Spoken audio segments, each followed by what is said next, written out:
Hi friends, आज मैं आपके लिए रुमाल कट फ्रॉक लेके आई हूँ। यहाँ पर कपड़े को हमने 4 फोल्ड में रखा हुआ है। इस तरह से 4 फोल्ड में हमने इस तरीके से नाप ले लेनी है, बराबर रख लेनी है, चारों कोनी बिल्कुल बराबर रखनी है।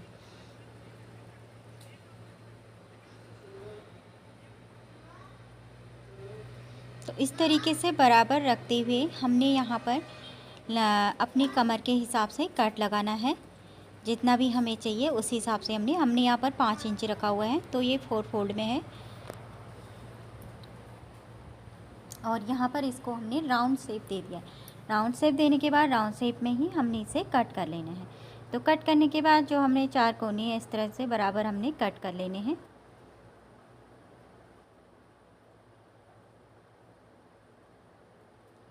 तो इस तरीके से हमने इसे कट कर लिया है। अब यहाँ से हमारा कपड़ा थोड़ा बराबर नहीं है, इसे भी हमने बराबर कर लेना है।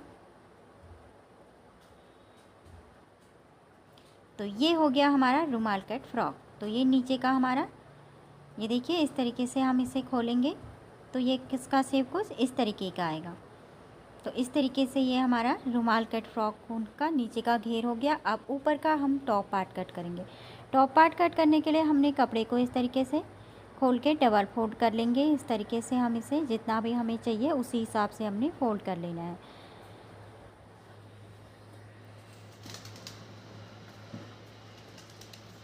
तो फोल्ड करने के बाद 5 इंच का हमने यहाँ पर तीरा रखा और 5 इंच ही हम यहाँ पर आर्म होल भी रख लेंगे। तो इस तरीके से निशान लगाने के बाद अब हमने यहाँ पर 1 इंच पर इस तरीके से आर्म होल का निशान लगा लिया। अब यहाँ से अब हमने रखना है 6.5 इंच पर हमने चेस्ट रखी है और नीचे भी हमने 6.5 इंच ही रख देना है। थोड़ा सा हम यहाँ पर कम कर लेंगे बाद में। और लंबाई में हमने इसे टोटल 10 इंच रखा हुआ है ऊपर टॉप पार्ट का।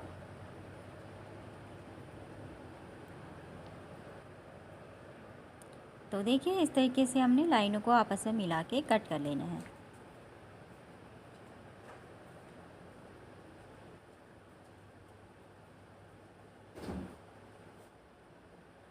तो इस तरीके से कट करने के बाद अब हमने यहाँ पर गले के लिए भी कट करना है। गले की कटिंग करने के लिए हम यहाँ पर गले को वी शेप में कट करेंगे। वी शेप में कट करने के लिए हमने इसकी कटिंग कपड़े में नहीं अभी इस तरीके से कट करने के बाद अब हम यहाँ पर एक और अलग से टुकड़ा लेंगे कपड़े का, उसमें हम कट करके इस तरीके से इसे नेक में पलटा देंगे। तो उसी के बराबर हमने टुकड़ा ले लिया है कपड़े का, डबल में ले लिया है। अब इसे हमने देखिए इस तरीके से आर्म होल की साइड से हम इसे कट कर लेंगे। अब इसमें हमने वी शेप बनाने के लिए इसी कपड़े को हम अंदर की ओर पलट देंगे। इससे हमें नेक बनाने में आसानी होगी। तो अब यहाँ पे हमने आप स्लीव कट करने हैं। स्लीव कट करने के लिए हमने यहाँ पे कपड़े को डबल फोर फोल्ड में रख दिया है। 4 फोल्ड में रखने के बाद हमने कपड़े को बराबर से जितना भी कपड़ा ज़्यादा है उसे कट कर लेना है। और जितनी हमें बाजू की लंबाई चाहिए उतनी हम रख लेंगे। 6 इंच हमने बाजू की लंबाई रख ली है, बाकी एक्स्ट्रा कपड़ा हमने कट कर लिया है। कपड़ा कट करने के बाद हमने यहाँ पे इसे इस तरीके से बाजू की शेप दी और कपड़े को हमने नीचे में हम इलास्टिक लगाएंगे तो पूरा ही बाजू का हमने ले लिया है। तो उसके बाद अब हम आते हैं स्टिचिंग की ओर। स्टिचिंग की ओर आने सबसे पहले हमने यहाँ पर कपड़े को जो हमने नेक के लिए कपड़ा काटा हुआ था नेक की फोल्डिंग के लिए, उसे हमने नीचे से फोल्ड कर लिया है। तो अब हम इसके ऊपर इस तरीके से दोनों पीसों को रख लेंगे। तो देखिए हमने आप इस तरीके से नेक बना सकते हैं, काफ़ी आसान हो जाता है इस तरीके से बनाने से नेक, और अच्छा भी लगता है। तो इस तरीके से हमने इसमें सिलाई लगा लेनी है। चारों तरफ सिलाई लगाने के बाद तो देखिए इस तरीके से बराबर रखने के बाद ही हमने सिलाई लगाई है। तो सिलाई हमने लगा दी है। अब हमने इस तरीके से एक्स्ट्रा कपड़े को कट कर लेना है। तो कपड़े को कट करने के बाद देखिए हमने इसे पलटा के जो टुकड़ा वाला था उसे अंदर की ओर डाल दिया और ऊपर से इसमें सिलाई लगा ली है। तो इस तरीके से हमारा नेक बनाना काफ़ी इजी हो गया और अच्छा भी लग रहा है।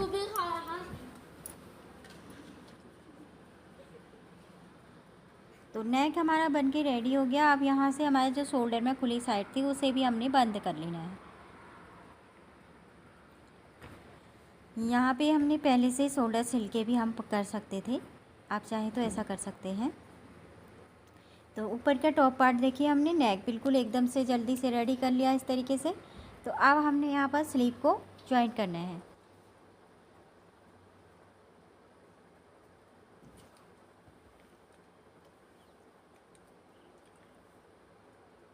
तो इस तरीके से हमने एक तरफ का स्लीव जॉइंट कर लिया है। इसी तरीके से हम दूसरी ओर का स्लीव भी जोड़ लेंगे।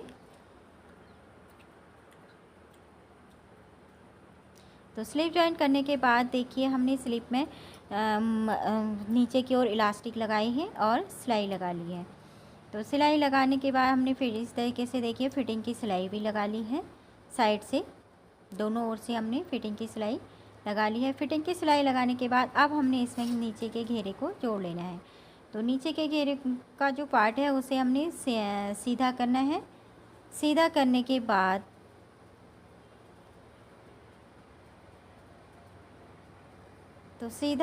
बाद इसे हमने अब इस तरीके से अंदर की ओर डाल लेना है। बिल्कुल सीधा करके ही डालना है और टॉप का पार्ट हमने उल्टा रखा हुआ है। तो इस तरीके से हमने पूरे घेरे में सिलाई लगा लेनी है।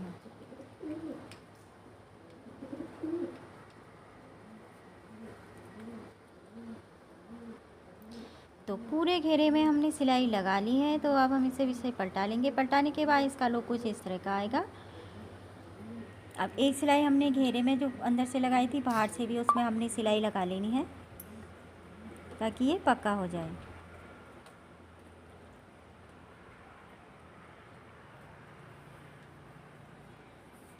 तो देखिए सिलाई लगाने के बाद अब जो नीचे का घेरा है उसे भी हमने फोल्ड कर लेना है। छोटा छोटा सा हमने फोल्ड करके पूरे में इसको बंद कर लेना है यहाँ नीचे की ओर से। तो देखिए अब यहाँ पर हमारा कोना आ गया। कोने में हमने इस तरीके से फोल्ड करना है।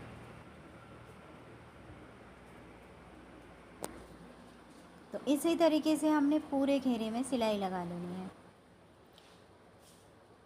बहुत ही सिंपल और आसान तरीका है ये। रुमाल फ्रॉक इसे बोलते हैं। ये बच्चों में काफ़ी खूबसूरत लगता है। अब हमने यहाँ पर फीते भी बनाने हैं, कमर में हम इसे लगाएंगे। तो दो हमने यहाँ पर फीते लंबी सी पट्टी बना ली है। दोनों ओर से हम इसे इस तरीके से हमने कमर के वहाँ पर छोटा सा होल करके अंदर से लगा दिया है। सिलाई निकाल के हमने होल कर दिया था। इसे भी हमने अंदर की ओर डाल के इस तरीके से बाहर से सिलाई लगा ली है।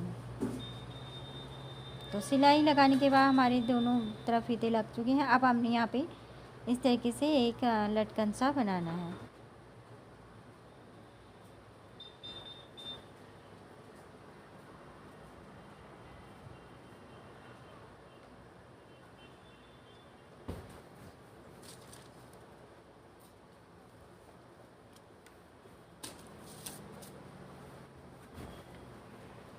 तो देखिए यहाँ पे एक तरफ का लटकन हमने रेडी कर लिया है। इसी तरीके से हमने दूसरी ओर का भी बना लेना है।